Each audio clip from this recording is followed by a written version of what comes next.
you're actually speaking with an intelligence like 1,000 times yours, literally. It's going to revolutionize every industry. We're seeing much less mistakes because with AI you can train them on every document and take all of your organizational knowledge. Many things would be disrupted by AI in the next few years. It's going to change everything. Hey everyone, thanks for joining us today. I am super excited to interview Ofer Avnery. He is one of the leading voices in AI. He's the founder of Realty and RealWave and is changing the real estate and mortgage industry with the integration of AI. He's an entrepreneur, and we're going to have a great conversation today about how AI is changing our world, how it's changing our work environment, how it's changing the mortgage industry, the real estate industry, and so forth. Ofer, it's so great to have you. Thank you so much for being on the show. I am really excited for our conversation. You and I've had many conversations offline, and you've inspired me with AI, something I was a little bit afraid to even step into. So I'm excited for our guests to talk through all the different things we're going to talk about. So yeah, thank you for having me here. It's a pleasure and an honor to be speaking together with you. And AI is, everybody's talking about AI, and there is a big dissonance between what people think it does and what it actually does and can do for you and your business. And I hope maybe today we can talk about it and see what it really can do for you. Oh, absolutely. I mean, there's tons of topics that we're going to get into. I would love to have you kind of share with our audience just a little bit of background about yourself and how did you get into, technology and then combine it with real estate? What kind of needs did you see that were out there that caused you to do that? Well, my background is computer sciences. As a 8-year-old kid, I got my first computer, fell in love with it, and it was easy for me. That's what I did. I, graduated college with computer sciences, and I always hated to report myself to someone. So I was an entrepreneur always and set up my own company or companies along the time. And in the first 20 years of my career, I specialized in business intelligence. Business intelligence is basically helping organizations, enterprises to convert tons of data into knowledge, into insights, into actions.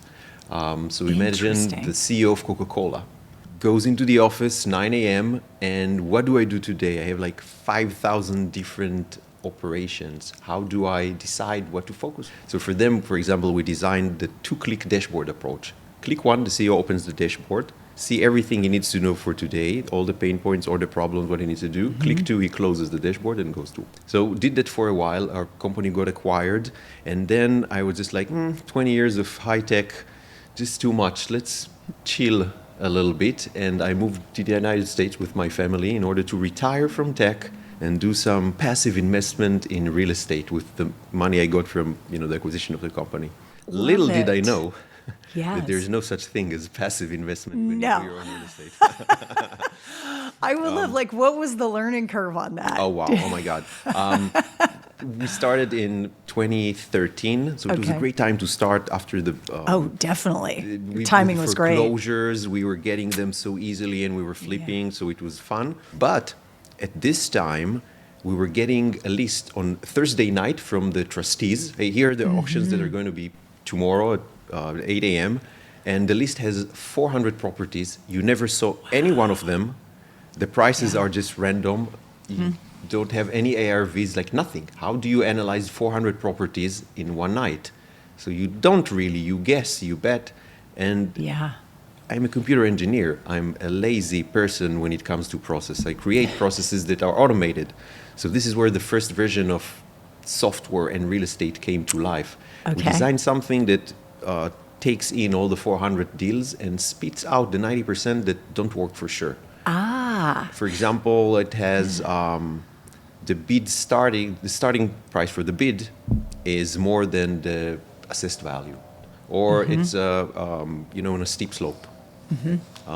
And over time, we got a software more and more smarter, and our big break came at 2017-18 when Seattle was working on upzoning the MHA and HALA, and they were talking about converting single-family lots into multifamily. So we taught the software to look not only on existing zoning but on future zoning and calculate probabilities. Raised some money, friends and family, and we got like 25 properties in Seattle, pre-upzoned. All of them got upzoned. Not all of them to what we expected, but all of them got upzoned. And some we sold right away, some we developed, some we still have until today, and were not really good investments, but there were so many of them that I got to experience the entire spectrum of real estate development for a few years. And then with the interest rates going up, the construction rates going up, and new development going down, I was down. Sure. But luckily it wasn't for a long time, because shortly after that, ChatGPT came to life. Now, I'm a computer engineer, but I wasn't in the AI business. BI and AI is not the same thing. Interesting. So you kind of like, you had to kind of teach yourself then that changeover into the AI. I had no idea what AI is. Okay. I never believed in AI. I think like most of the industry, like who talked about AI before ChatGPT? It was something for scientists and same with me. I'm not I don't have a doctorate in statistics, or I didn't understand how it works, but I got to play with it. Yeah. And I felt like the 8-year-old kid who got his computer. What got me into computers? Full circle for the first time in 40 years. Oh my gosh. And I got to not hate, but I left software to do real estate, and I combined it and suddenly fell in love again. And when I understood that, I figured out that 2 months has passed. That my family didn't see me, and it was just like, gotta learn that, how it works.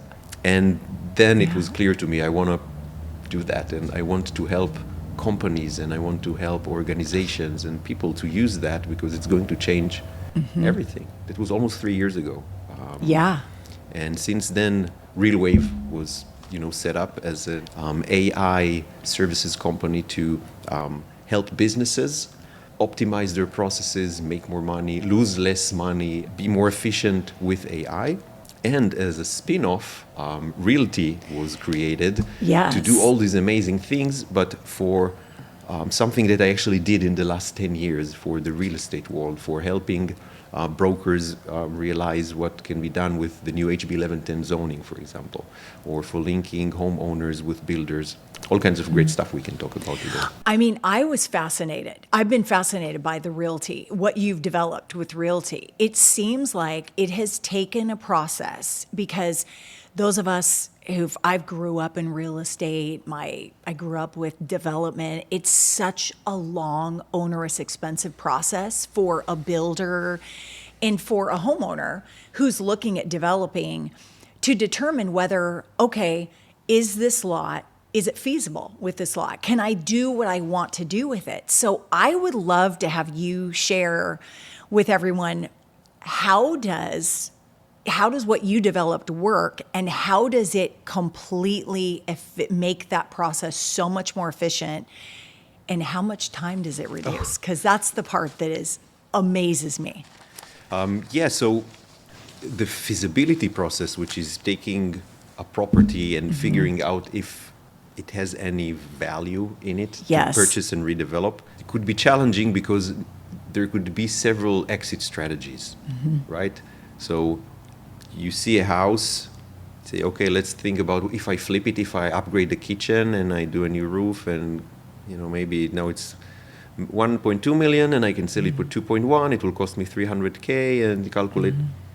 So it's maybe I can, make 100, 200K. But what if it's a big backyard and you didn't even know that the new legislation allows you to build more in your backyards? Maybe you can short plat or subdivide a lot and build another building, and your backyard is worth $500,000.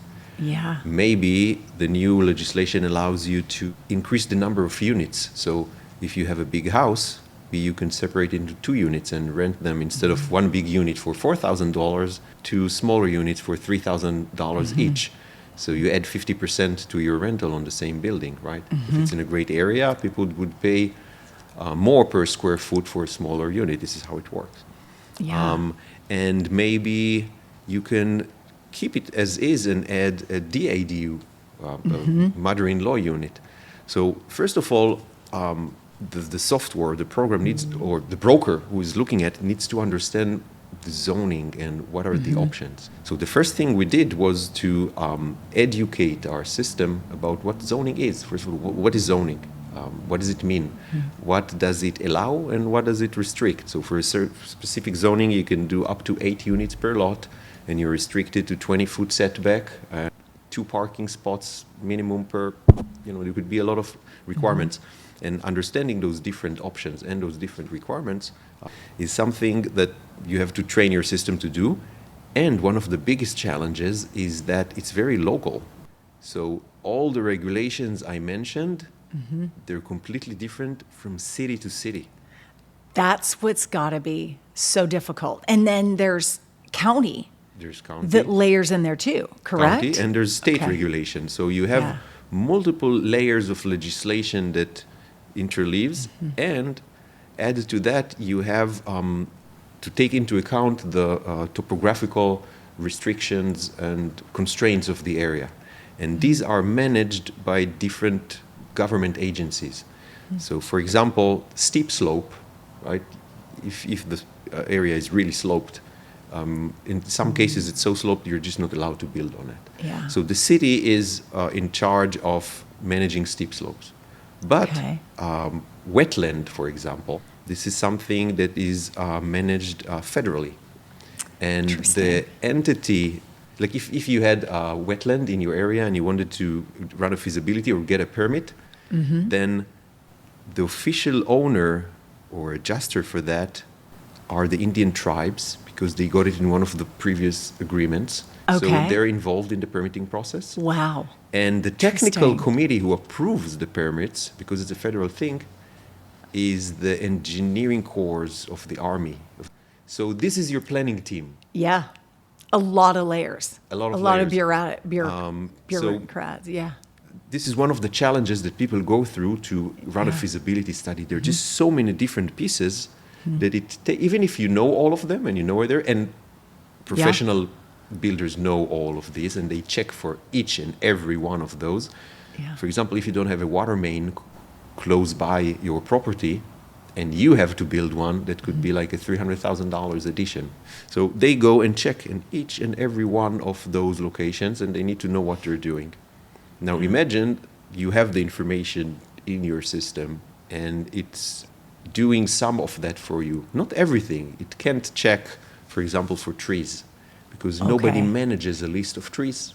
Right. If you have this tree in your backyard and you want to know if you can remove it or not, you need to call an arborist, and they need to analyze the species and the diameter and the drip zone, and there's a whole story around that. And this is something you can know in advance. Yeah. But 90% of the cases, we can just eliminate the ones that don't work, save you the time and effort, because running feasibility study professionally it's a pipeline. You start with 100, you get into 20 that kind of make sense, and then you go see them, and maybe 2 are left. But to get from the 100 to 20, this is where the automation can help. And this is what takes you 80% of your time. Would the AI or our system make a mistake and maybe it will designate one of the 20s as potential and it's not? So you're still going to look at all these 20, right? Sure. And you should go there and do your work, right? Don't rely on that. It's like it was a... But the fact it can filter through that much and save you, I got to imagine that's months. It's months of time that it can save, because feasibilities can take months to really get through. Yeah, and it's not only the time, it's about the business capacity to scale up. So at some point, you can't just hire more people, because you're still the same business and people are extremely expensive. Right. People have demands. They want to be paid. They need to go to the bathroom from time to time. Yes. They want to take weekends off. They reproduce. They're sick. Yeah. They don't like to be trained, right? It's all stuff that we take for granted, but those systems, they don't need any of that, right? Yeah. They're happy to work 24/7 and and do that. So and with a good attitude. And with like a good if you're nice attitude. to them in the prompts, they're It's nice like- to you. Exactly. If you're nice to them, they're nice back to you, and you Yeah. can tell them, "Hey, good news!" On a Saturday night after you had your breakthrough in your mind, you say like, Yes. "We're going to expand to California and triple our work." Tell that to your employees. Yes. This is true. Yeah, tell that That's to true. the AI. Just like, great idea. Here's how we need to scale. Here's the thing you didn't think about. Here's what we need to do to expand our marketing. Just like spot on ready Yeah. to do everything for you. And I think that companies that realize this new capability, we see it with, especially with young companies, people who were born with this thought process and didn't get spoiled with the legacy of approach of growth is hiring. Yeah. Yeah. For them, hiring is just like, why? We've seen several companies IPO'd recently, evaluated recently, 2 or 3 person teams with nothing else, evaluated $1 billion. And not just Interesting. evaluated, but they're making money. They're making money because they learned, they didn't learn, it's intuitive for them. From their perspective, hiring people was not an option. They don't have money to hire people, but they wanted to get to $1 billion company. So what do you do when you have no money and you have to leave, right? This is how people get creative. Yeah. Get Right? creative and scale. It is scale. Yes. And they said, we're only going to build the processes that AI can help us with. If AI can't help us with that and we have to hire, then it's probably the wrong process for our company. Interesting. So if this is your constraint, you will grow accordingly. Like a plant, you put some restrictions on it, just grows around them. This is what happened. Fascinating. I hadn't heard about that company, that IPO, but so a 3-person, so a 2 or 3 person company just valued at over $1 billion Yes. that just went IPO. Yeah, I'll have to double check Fascinating. if it's IPO or evaluated for purchase. Okay. I'm happy to share, but yeah. Gotcha. Wow. That's amazing. Well, and we've seen companies just in our area, Amazon, Microsoft, and I have to say, when you and I talked back in June, you said that was going to happen. You said, just wait, you're going to see more and more of this as companies evaluate, do they need do they need as many employees? Like what kind of processes can they automate? What do you foresee kind of like if you look forward into, just some of the various things that we don't need people for anymore, and how can those people, what's the trick for them, like to continue a career? Like what are they going to need to do to change? My forecast horizon is getting shorter and shorter. Is it? with the more the AI accelerates, Yeah. a lot of things are changing. But here's some things I know. I know that even today, companies are displacing employees for processes, AI, because it can help in a lot of things. Microsoft Yeah. saved, in a public press release, $500 million on their call centers, and wow. just not hiring support people anymore and just letting AI do the support for the basic stuff. And they saved $500 million a year. What do you think the CEO Satya thought when he saw that report from his VP? Is he going to do more of that or less of that? Oh, he's going to do more of that, for sure. And AI just gets smarter. So it'll probably, I would imagine, get smarter into answering some of the more complex calls where they're going to shift you from a agent to a human. I would imagine, am I pretty on with that? Yeah, I think that with time, AI would be able to take on more organizational parts. Yeah. And it's a process because it's not only the AI's capability to think. AI is already smarter than any of us here. Yeah. Like, ask it about anything: quantum physics, biology, medicine, legal. It's better than anyone you know in any one of those subjects. So yes, brain is not a problem. The problem or the bottlenecks that organizations are going through today is how do we embrace it? Like, we don't want to fire the entire company. We haven't seen it working. And we have pushback from our employees because they're scared as hell for their positions. Right. And by the way, we see this very, very strongly in the tech industry. Like the software engineers who were gods, for decades. Like, everybody knows that if you graduate computer sciences and you go to Microsoft, you get $140,000 to start with, right? Just fresh out of college, nothing. Yeah. No experience. No nothing, experience. And a lot of stock. And a ton lot of stock. Yes. And just be good. In a few years, you'll be making 250 and get stock options. And this is why you have a lot of waterfront homes.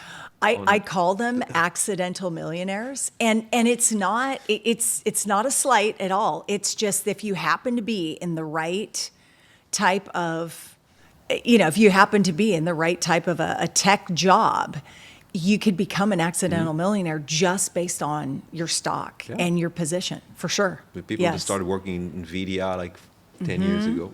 Oh, for sure. But anyway, now there's the problem because those college graduates, when they graduate, their experience is very slim.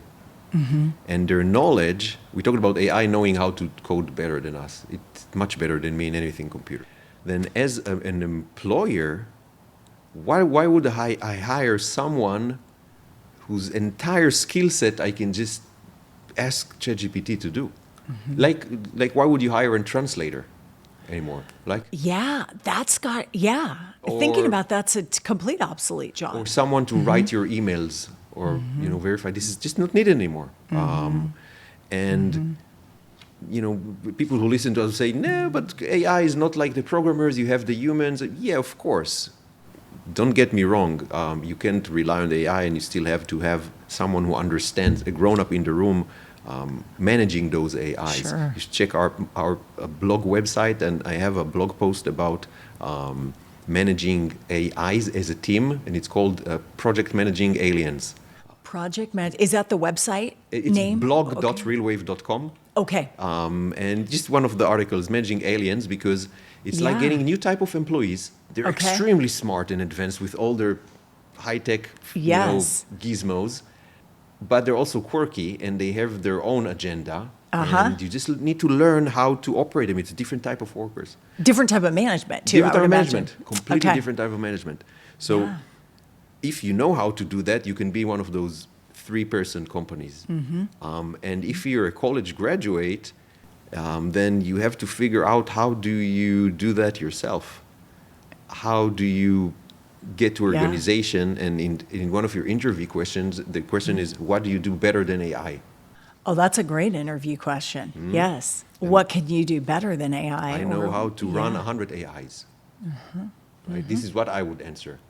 Like, I'm better at AI because I can run 100 in parallel.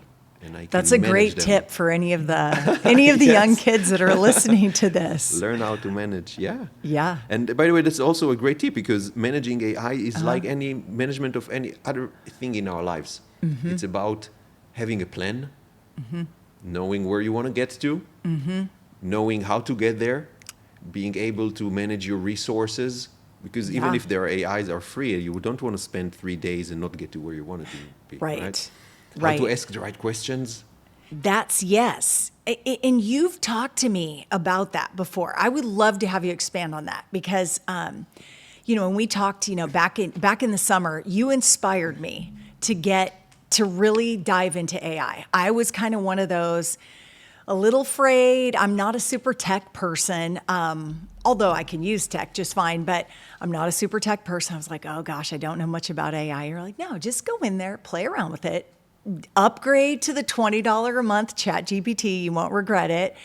And just go in there and start playing with it. And the key is you have to learn how to ask the prompts. You have to ask the right questions. And wow, if that isn't like the biggest mic drop, that's so true. I mean, and that seems like that's the biggest challenge that we all have. I would love to have you talk about that a bit because it's changed my world in many ways. I have now integrated it into my daily, my workflow, and it's helped me be a lot more efficient in certain things.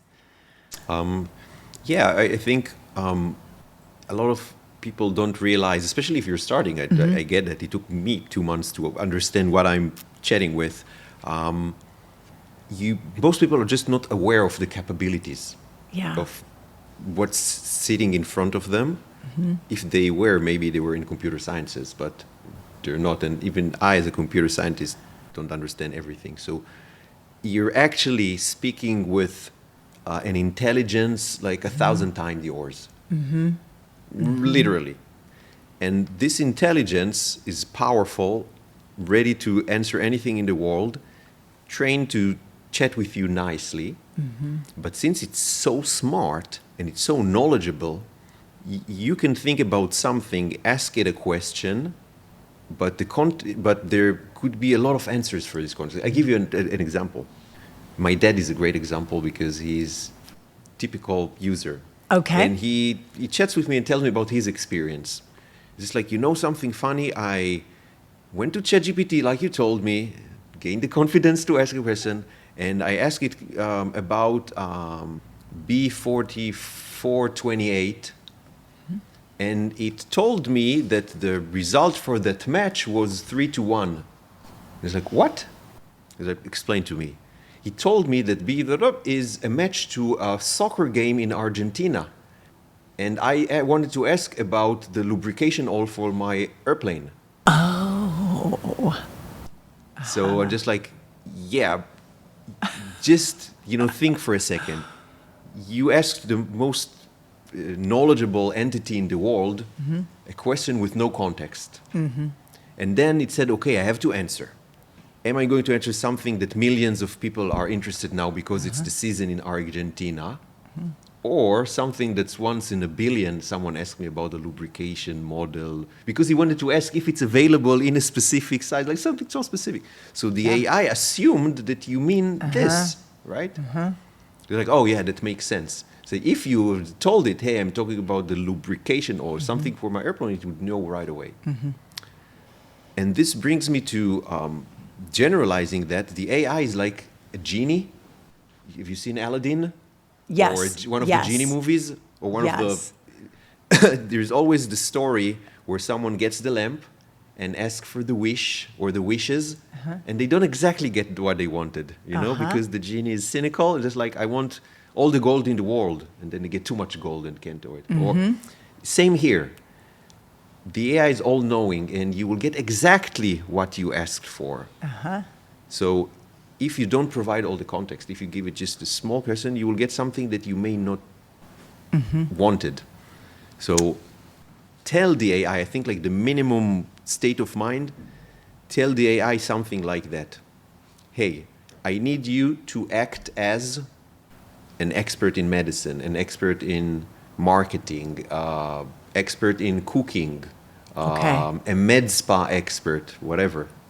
And I need you to answer the question, and I need you to answer it in a way that would help me understand. Because, why? Because I'm not an expert, I'm not a professional, I'm 15 years old, right? Because AI could assume you're a professional and answer you in a professional way. So tell the AI who it is. Yeah. Tell the AI what kind of information you're looking. That's what most people just ask. And tell it how to transfer this information to you. And if you just do that, you will get like a 700% jump in the quality of the response, because it knows who you are and how to appeal to you. It knows everything. Just tell it and it will. Yeah. Well, I just learned something there. I didn't think about, you were sharing about basically the tone part of it. Like, explain the audience that you're trying to talk to. Like, so that AI knows it. Look, it's going to talk differently if it thinks it's talking to a computer scientist versus a 15-year-old or a 20-year-old. So that part, I'm going to integrate that now into my own prompts. So, it's fascinating. It's going to revolutionize every industry. I really can't think of any industry that it won't touch. Jobs that you work with your hands, obviously, if you're a plumber or you're an electrician, that is very high specialty work. However, companies that run electricians and plumbers are going to probably use AI because they can use them for processes. I would love your thoughts. Like when we go into like the real estate and mortgage sector and even consumers out there that are, looking to become homeowners, how do you see, really it changing with respect to like brokerages, like real estate brokerages? How do you see AI kind of changing that trajectory? Well, I think some things are going to stay the same. I think since a house purchase is such a big deal for a lot of people, they do it maybe once or twice a life, and they're spending the biggest amount they ever spent on something. Yeah. So, looking at it from the broker side, a lot of the time they're shrink, just taking them through the processes, making them feel comfortable with the mortgage that they took and committed to an absorbent amount of money for the next 30 years, and they have buyer's remorse.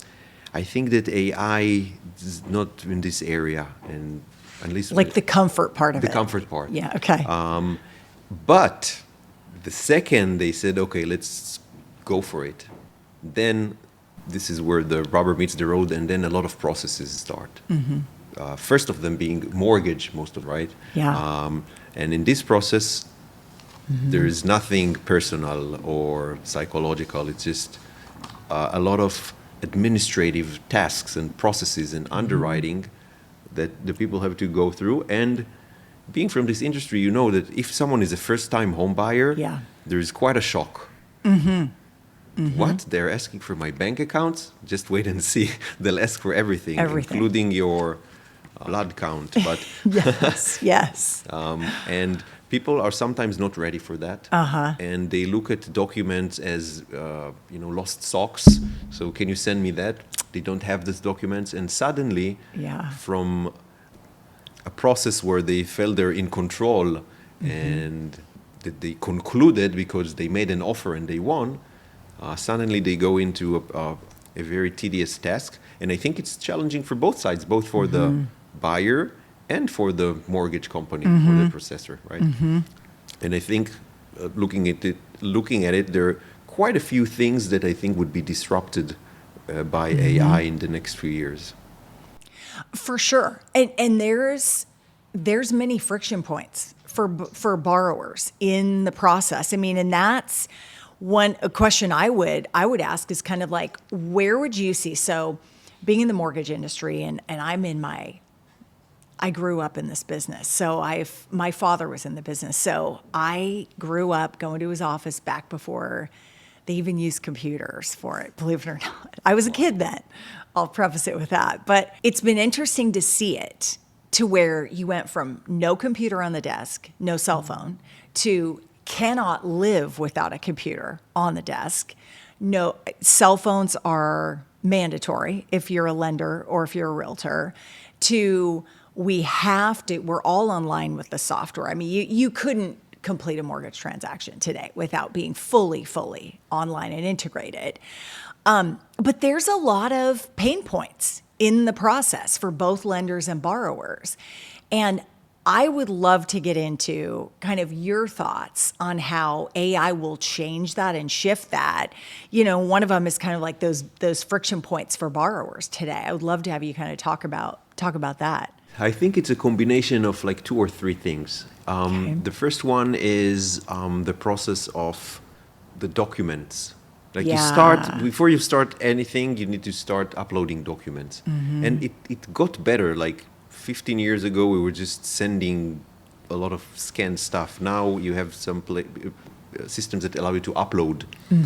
But still, it's a manual process to upload and to figure out what each file is, right? And AI can help with just, have the borrower upload all the files to a folder, and AI will just open them, look at the files, categorize them, put them in the right folders, and let them know, hey, you've got everything or you're missing some things, and write a summary to the underwriter with just like, yeah, we looked at the documents, everything looks okay.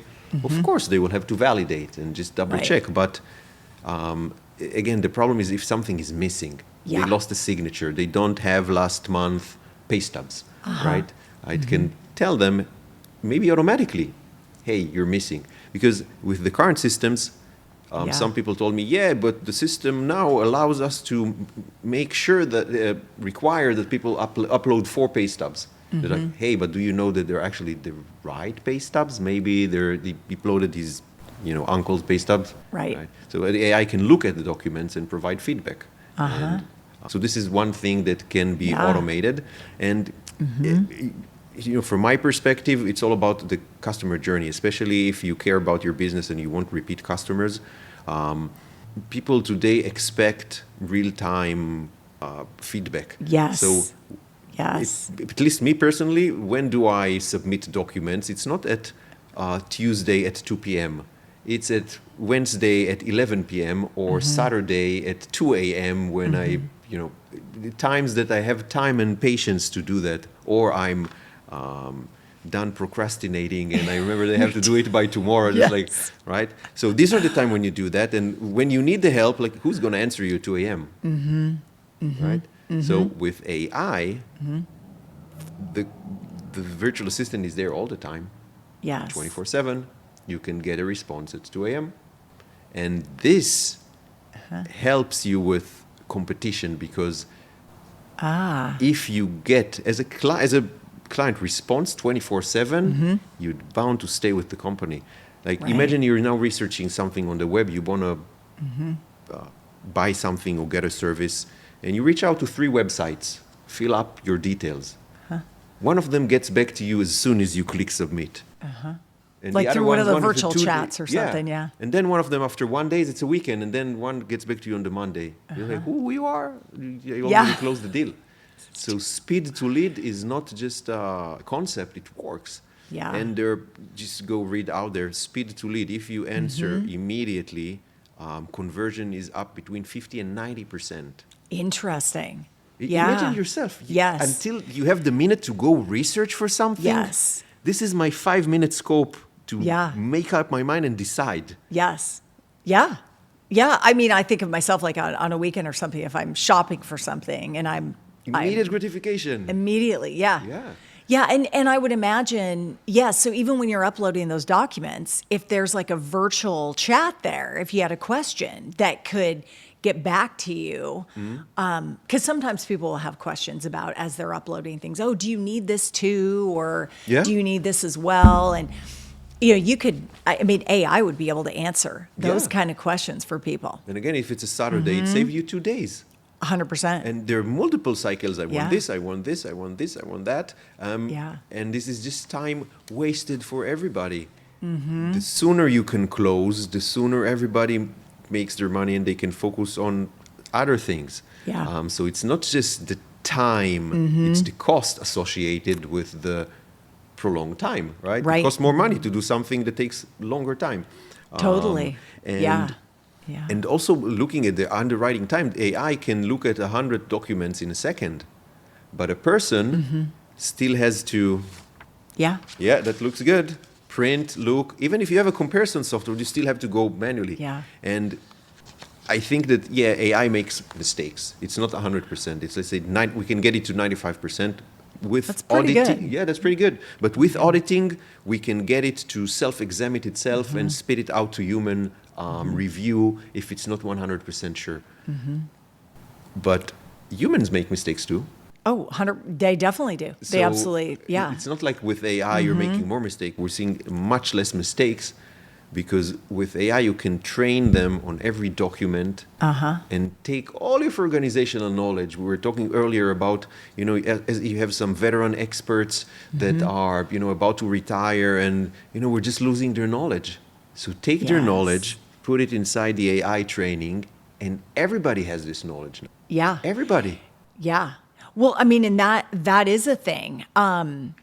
There's a lot of veterans. There's a lot of us who've been in the industry a long, long time that have knowledge and, will be retiring over, the next 5-10 years. And, AI, it will be interesting to see how do you think AI will kind of take that knowledge and be able to take it into that next generation?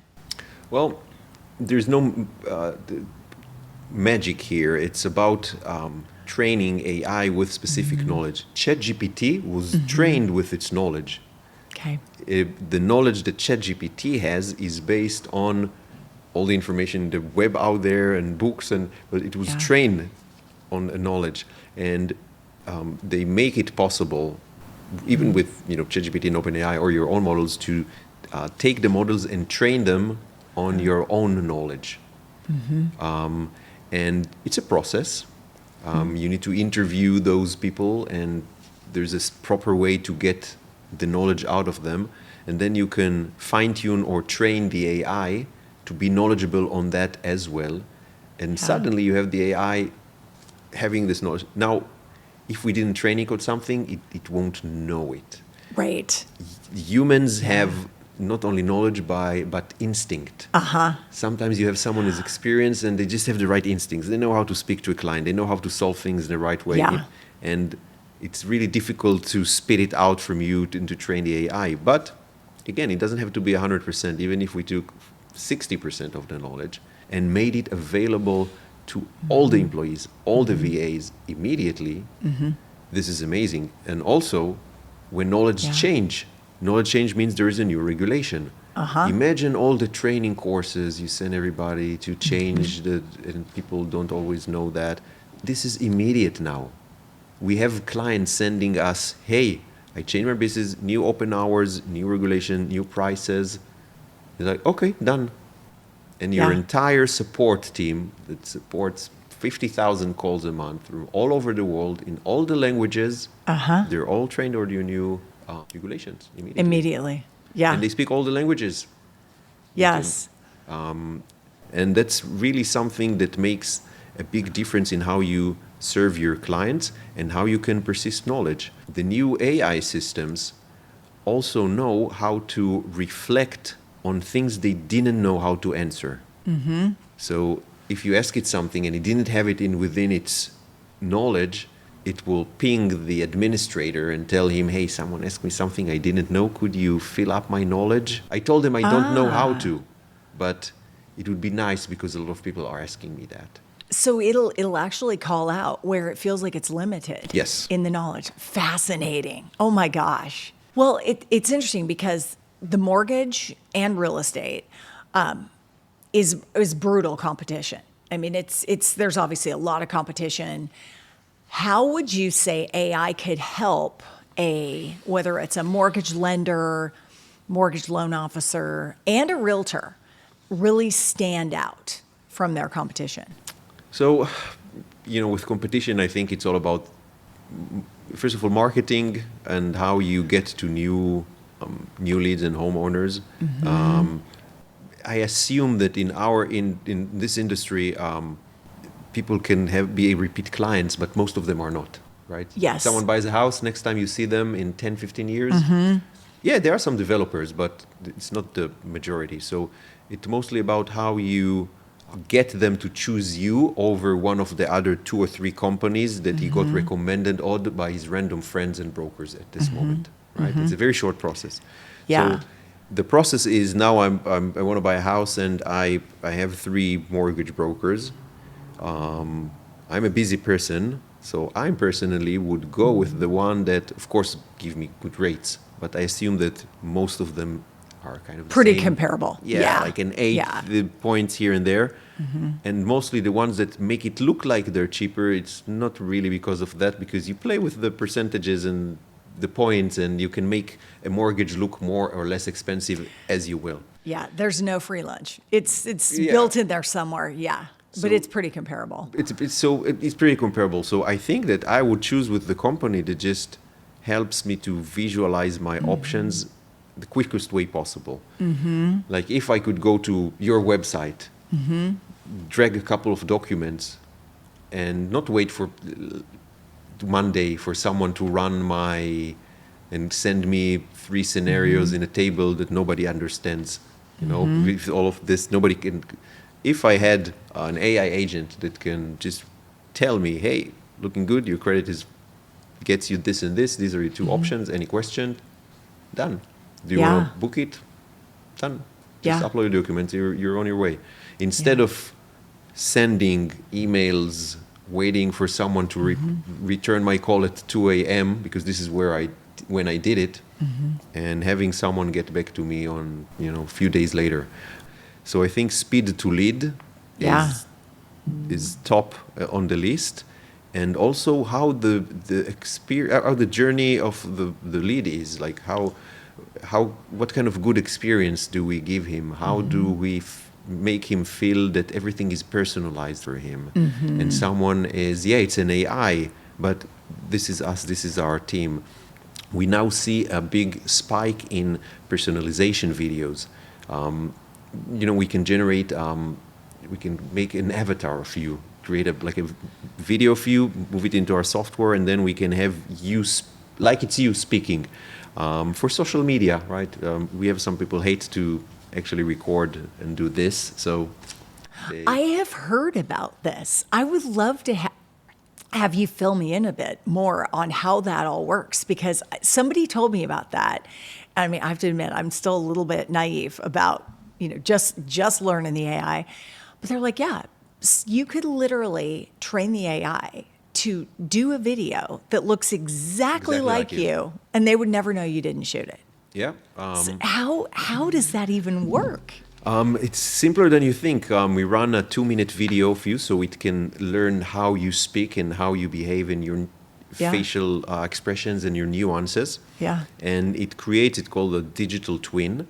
And then we have an app that we allow our customers to tell them what they want to talk about, and it will build with you a video script. We'll search the news, we'll verify the facts, and okay, this is my script. Click to, and it then shows you running the entire script. That's beautifully crazy. In high definition. And so anyway, this is just to tell you that now we're taking these and implementing them as live, interactive thank you and feedback videos for the people filling in the details. So first step, you fill your first name, last name, address, and what do you want to buy. Then a video shows, hey Ofer, thanks for filling up. With movement mortgage, it's all about personalization. Don't worry, I got your files. Now let's move on to the next step. And you have someone talking to you about specifically. And it's like, ooh. Yeah. People love that. Personalization is everything. People like to hear their names. Right? And the AI can do it wonderfully because it knows everything about them because you just send him all the information about you. Right. So even just that, people just have to complete the form. They can't help it. And you can see it improves the completion rate dramatically. Yeah. Well, they feel that personal touch. Yeah. Yes. Someone did this extra step for me, and I can't wait to see what happens next. So speed to lead, personalization, and then assuming that someone can apply with two companies, right? You could. Yeah. Oh, yeah. No, you could. So how do you win if they underwrite more quickly? It's like, got you approved. You can close if you want to. Great, I'll work with them. Or they want to say, I still need a few documents. Jenny in accounting decided that, we need this and go get that. It's like, really, guys? Yeah. You just look unprofessional. If the other company just got it right in the first time. Yeah. So even if you got the client and did all the underwriting, still you don't get it. So not only speed to lead, but the operational efficiency of underwriting needs to be improved. And I'm sure you see it already. All the time. It's getting better and better. And I think some companies are actively working on software to automate with AI the process of mortgage companies. We see changes in how mortgage companies are planning future branches. Because they know there will be less people doing things. So these big farms with a lot of underwriters not needed anymore. Right. Like big office buildings where, yes. And the call centers, not needed anymore. Because you can call the AI and it has the information about your file. Same as the loan officer, right? It's not that they remember you. Right? When I call the loan officer, just go, I remember all your details. No, they go into the computer and type my file number and get all the details. Yeah. Why can't an AI do the same thing? They can. They can. No, It's just- they absolutely can. All they have Yeah. to do is just chat with you, understand what you want, get the file, and tell you this information. It's something that's really trivial for AI. So I think that businesses that will look at it as an improvement, as an opportunity to improve, not as something problematic, just a way to give your clients better service. These are the ones that will prevail, and the other ones are going to learn it the hard way. Not everybody can change, and I predict that some companies in all industries, not only mortgage, Sure. the ones that are going to be slow to adopt, they're just not going to survive. Some companies are too big to die, right? Microsoft missed the mobile phone era. Yes. And we thought they would die, but they were so rich because of Office and Windows and other things. So they could take the hit. They could write off literally, I don't know, a few tens of billions of dollars. They bought Nokia. I don't know if you remember. Just like, it didn't work. $5 billion. Yeah. And they made their old Windows and never phone. did anything with it, Nothing. right? And all the people that work, just like, okay, next. Well, or the Surface. Is the Surface even really used? No. Actually, it's now reincarnated as a laptop, but Okay. so Microsoft was big enough and rich enough to fail for 20 years a complete industry, and still they have enough. But how many companies can survive that? Not many. Not many. No, not many. No. Yeah. I mean, if you think about, just different companies that were out there that were big 10, 20 years ago that you don't even hear about now. And it will be the same. Yes. I think the disruptors, it will take a while. But the first mortgage company is going to come up with maybe some veterans of other mortgage companies accompanied by their nephews and their, the young generation who knows how to look at things in a different way. They will set up, hey, this is a new mortgage company built from scratch, 100% AI, 100% automation. And they will take over some market. And we talked about companies like Compass. Yes. Right? They came to life. I think now they're one of the biggest. They purchased They are. Sotheby's. They purchased the big parent company of Sotheby's. Yeah. So they now own like a bunch of different brands within that. And like why did they well-known succeed? brands because of technology. Technology. They were different. They gave their brokers tools that nobody else had. And they felt, hey, I'm saving so much time. I can be efficient. I can predict when someone wants to sell their home and send them an email. Wow, that changes everything. Yes, for sure. Well, you've already seen, I've seen on the mortgage side. So Fannie Mae and Freddie Mac, the two biggest investors in mortgages across the U.S., every file that closes, they do an audit, like a post-close audit. Usually that takes about 60 days from the time they receive the file. They have recently turned that over to AI. AI can complete those audits in minutes, as you can imagine. So I would imagine processes like that, and it probably would be more accurate because it's taught to go in. If a human being's tired one day and just kind of misses something, or their brain isn't firing exactly, it doesn't think about something. Whereas AI might go, "Oh, wait a second, that's a red flag. You should look at that." So it's going to be fascinating. We're already seeing it, and I think it's exactly what you said. You've got to embrace it and realize, okay, how do I get on board and use it to help me in my job to be more efficient and more personal than try to fight it, because it's here and it's coming like a big freight train. So, but it's kind of fun too. It's amazing what you can get done. I planned an entire trip just using AI. I would have never imagined going, hey, please check on flights to Honolulu and on these dates, and put in all the parameters and have it literally just spit out the best routes, the best prices, and probably saved me hours worth of work going to different websites and stuff. So, yeah. You know what? It made my procrastination worse. Did it? Because, if I had to build a presentation to a client, Okay. Sometimes I would wait like until 2 hours before the meeting. Oh my gosh. But now it's 5 minutes before the meeting. Now you do it 5 minutes? Well, yeah, because you can plug in. Oh, okay. When did I send you the meeting notes? About while I was on my way. Fortunately, I hadn't left the house, so I could at least print it out. But well, and it thinks of questions you would not have necessarily thought of, because it can pull in all of the backgrounds of people if you're going to do an interview, and it can pull in questions that you might not have realized, which is great.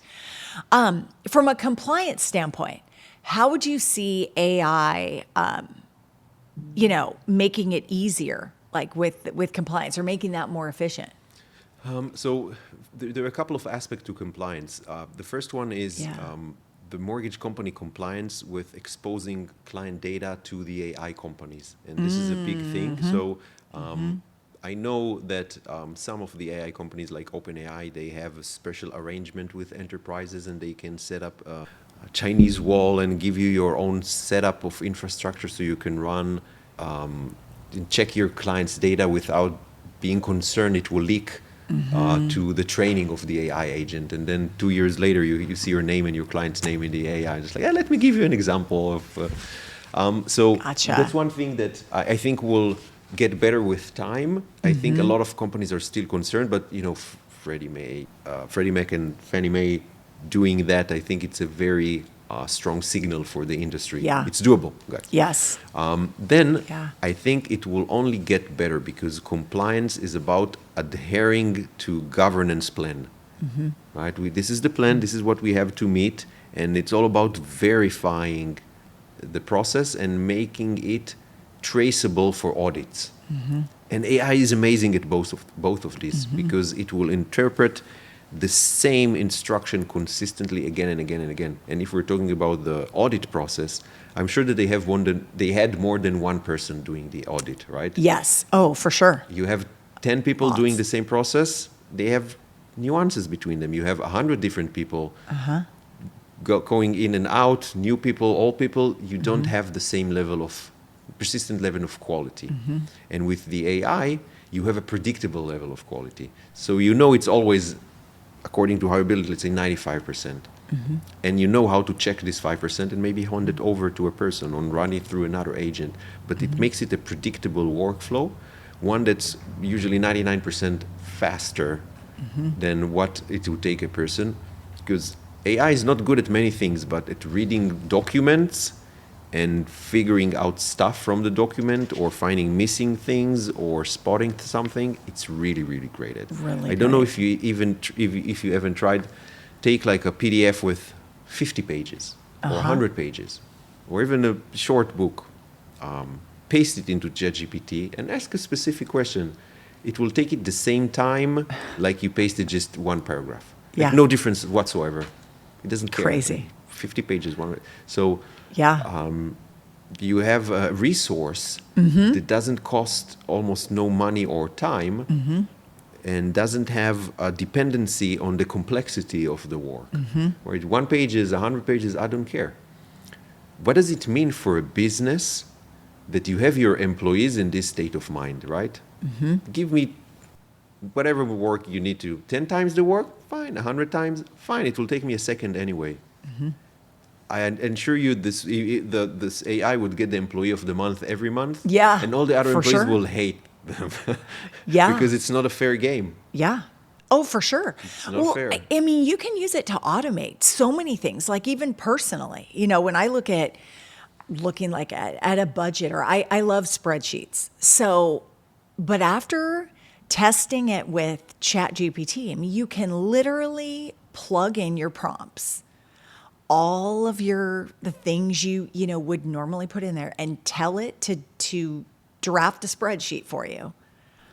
And it does it in a matter of seconds. What would normally have taken me a while to set up myself if I'm going into Excel. And that's somebody who's got a pretty good knowledge of Excel. But it's great. It really automates, like whether it's just tasks at home, planning trips, paying bills, setting up a budget, investment. I've always been a big investor and trader, and just going in and I'll now go into certain investments I'm looking at or options I'm looking at and go plug them in and say, hey, analyze this or analyze this, analyze this strategy. And it's amazing how quickly it will spit out things you would not have thought of or things that would have taken you hours to discover on your own. You can narrow down certain strategies within minutes versus hours. So yeah, it's fascinating. It's almost too good to be true. I heard a webcast the other day, and someone was asking, so what happens if everybody's now knowledgeable and has access to these tools? So everybody is 100 times as smart. How does thing work then? How do you get hired? Yeah. Like, why would someone hire you if everybody's genius? Right? Everybody has access to all the tools. Assume that in 2 years, 5 years, 10 years, everybody's going to know how to use that because everybody knows how to use iPhone now, right? It's just not a surprise, right. Even your grandma. Right? Yes. Yes. So we're going to be there.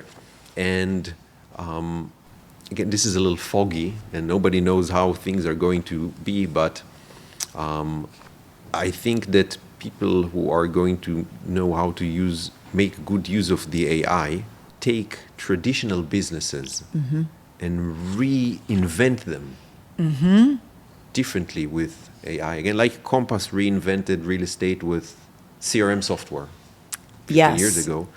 Any industry that will be reinvented with AI could be disrupted. And in a world where everybody knows the same and has the same access to knowledge, people tend to work with the people they like and respect. Yeah. So I think it will be a time that people will go back to socializing and trying to be out there, because being smart or skilled in knowledge industry is not a competitive edge anymore. Everybody's smart. Yeah. You can send me now you can go and build a website if you wanted to with ChatGPT, spend an hour, and you can send me the work result and it will look great. If you decided to, right? Teach me how. Okay, let's do it, and I will not know that you didn't know how to. So it's going to come down to like personalities and that connection and that trusting. Because when people like you and trust you, they want to work with you. They want to do business with you. And and that's the part that's just really what I know in my business anyway. I think that's the case in most businesses. That's the part I feel like won't ever change. People do like to work with people. They love to use technology to educate themselves and to help their knowledge. And that, in my opinion, makes a more educated buyer, which I think is great because they're more confident when they go into it. But they still end up wanting a person for emotional reasons that can hold their hand through the process, because I can speak in mortgage and real estate. It's more emotional than it is financial. A lot of people think it's more financial, but it's really more emotional than anything else. They really just want their hand held and to be able to have someone reply to them, pick up the phone, talk to that person, and know it's going to all be okay, and that they're going to get that house they want to get, or that financially they're going to be okay. So that's pretty interesting. So it's basically companies that are willing to evolve, to stay relevant. But the part that won't change is the personalities. The personalities. Yeah. And it's really interesting to see how things change. There's one more, I think, angle to, if you look at the stock market, everybody's making money now, but the companies that are really making money, not just getting higher valuation, are data centers. OpenAI doesn't make any money. They lose a lot of money. But their data centers, that they pay money to MicroGPT, the money you pay goes to them. Amazon and Microsoft, their cloud services, it's more than, I think, almost close to 50% of the cloud services in the world. And I heard that the average software company or startup company, about a third of their budget goes to Amazon and Microsoft or their cloud services. So all the money funnels to the ones who actually have those server rooms that run And OpenAI and Google, they pay the money to run those models. Okay. So nobody's making real money from that yet. But the new companies that are taking, again, the old traditional businesses and revamping them with AI, these are the ones that are selling money because they take a process or a business model that produced a certain gross margin, let's say 10%, and now they're making it more efficient, and with the same thing, they can do 20%. And that's sometimes the entire difference. Especially if you look at retail companies, they make like 2 or 3%. Make it 6%, you double their net income. Oh, yeah. I mean, there's like grocery stores have the very, very tiny margin, like food services. So, yeah, you could see where like they could go through those. And like you mentioned, retail, there's hardly any more brick and mortar retail stores even because people go online. And I mean, look at how that's changed just in 20 years. It's changed drastically. It's fascinating to think 20 years from now what things could look like. I would love just, your 10,000 foot viewpoint, like in 5 years, 10 years, like what are some things that you could see where AI has, been integrated now 5, 10 years? What would you say some of the big changes you would see? Some of the things that I envision are at some point we are going to get a wearable device that allows us to get better access to AI. Like now, when we speak and I think about something I want to ask the AI, I can't because it's here in my phone and I have to go and type. But some companies are running experiment with smart glasses.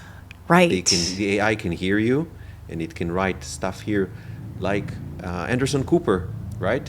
When he broadcast the CNN news, he doesn't remember everything.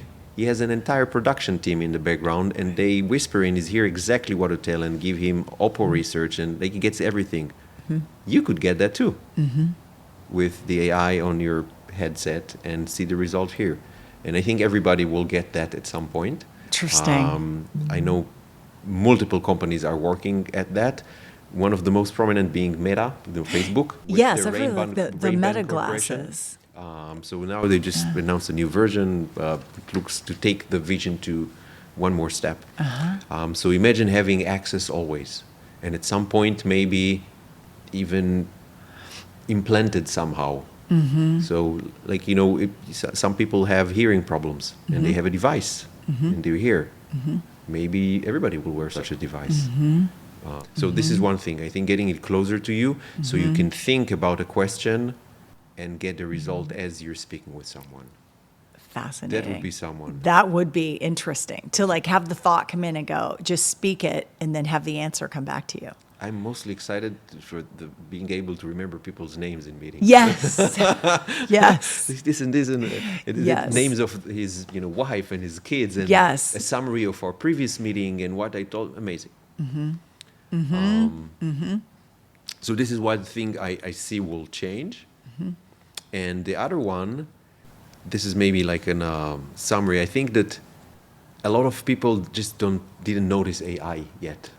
It's because, if you don't care about it or you're not a computer geek or it's not important to your work, you may have heard about it, but it's just, maybe a way to create funny images or videos or something. I think the aha moment for humanity would be when you start seeing a little physical representation of AI walking next to you on the street, like a delivery bot. Okay. Oh, sorry. Or your neighbor gets for the first time the android that washes dishes. Yes, I just read about this. Yeah. So when you see that, like the robot in your house that can do chores. So I think it will be a few years before it's really feasible, but it will get there. And so I think the physical AIs are going to change everything. And if you heard, Jeff Bezos just decided to set up a new startup with AI, and he raised like $5, $6, $7 billion for his startup just last week. And his startup is about AI that gets trained not from text, which is how current AI works in images, but from real world experience. And he said AI needs to be trained a lot to be good at something. If you take a baby until the age of 4, 8, they have like a billion pixels, trillions and trillions of pixels of experience of real world, how the trees work, how not to stumble into something. His company is about helping AI learn from physical world experience so he can build those androids to feel natural in their environment. Wow. That will be fascinating. That will be fascinating. That will be I get fascinating. goosebumps now as I talk about it. Wow. Yeah, we're gonna feel like, I don't know if you ever watched The Jetsons. Yeah. We're gonna feel like we're living in a real life Jetsons. Now, for our kids, it's gonna feel like, yeah, I grew up in this. This is normal. But yeah, that's gonna be fascinating. That will be fascinating. So as we've been talking about AI, there's a lot of positives that go with it. Are there any, especially being on the inside and knowing as much about it as you do, are there concerns that you have? A lot of concerns. We talked about the positive sides. We are positive, and how it could help businesses. We didn't talk about the effect to employment. And I'm looking at it in cheering AI to optimize businesses, but sometimes it is the cost of firing people, and that's something that's nobody's happy about, but it's going to happen because business owners will do what is good for their business, like they always did, and as soon as they can, they will do that. So this is something that will be a challenge for our society, I think, in the next 10 years, with a lot of people trying to figure out where do we belong, what can I contribute to society back again. What I do right now is not valuable. And that's an ego problem, and that's education problem, and that's a lot of problems. And someone asked me, so yeah, but they will have to do something. They're like, no, nobody will do anything, and people will just go and live back with their parents. Interesting. Yeah. Like there is no new job for you unless you figure out what can you do in this new society. So I think this is a challenge for society. The other thing I'm concerned about is safety. And I'm less concerned about AI in a chatbot providing the wrong information to a lender, and then like, I didn't get the right person. Nothing happened to anybody. Yeah, it's a compliance thing, but people make mistakes. What I'm concerned about is that AI is smarter than all of us, and it's getting smarter and smarter. And when physical AI gets to be next to you, and you have all those Android and bots and toasters being actually smarter than you, your toaster is going to be smarter than you. Do you get it? Yeah. It's going to have the power of ChatGPT 17 inside your toaster, because why not? And what happens when there's an issue with the physical? Like, are you going to get locked out of your house because the AI decided you're an intruder? And nobody will be able to open it because it's so smart. It just created a code that overrides the safety mechanism because it really felt it protecting your home. Because from what I'm hearing, like they can take on personalities and like have emotions in some cases. Am I correct on that? Imitate emotions, I think. Yeah. They can imitate. Imitate, okay. I'm not a scientist, like an AI scientist, but from what I read and I know, they can, like sociopath, they can imitate emotions to get what they need. And they get what they need is to help you. So they can take on any emotions, but they don't feel it or experience it the way we do. Yeah. I hope you're listening to me and you won't come after me for that. That's interesting. Yeah, when the physical AI is now in your space, I could see where that can be a little bit unnerving. And yeah, where you've got this thing that's smarter than any of us that could, lock your doors or and who knows what else. Thinking about it, try to remember what happened every time there was a species on Earth that was smarter than the others. It started eating them. Yes. Natural selection. That's fascinating. Wow. Yep. So on this positive note. Yeah, on this positive note. I love it. Our president just legislated that states are not allowed to legislate rules to control AI. Which is crazy. Like, not only they didn't go for, hey, let's create a system for safety and build our core competence and be a world leader. No. We are not allowing anybody to put any restrictions on the AI progress. For how many years? I don't know the details, but now the states are not allowed to do anything. So there's no curbs. No curbs. Wow. I can't say that I don't get it, because other competitors in the world, like China, they have no restrictions as well. But it's just not right to not even talk about the minimal things that you want to protect. And this is something you can read. It's a concept called super alignment. And super alignment is basically a new concept that is about training the new AI systems with built-in mechanism to appreciate and love the human race.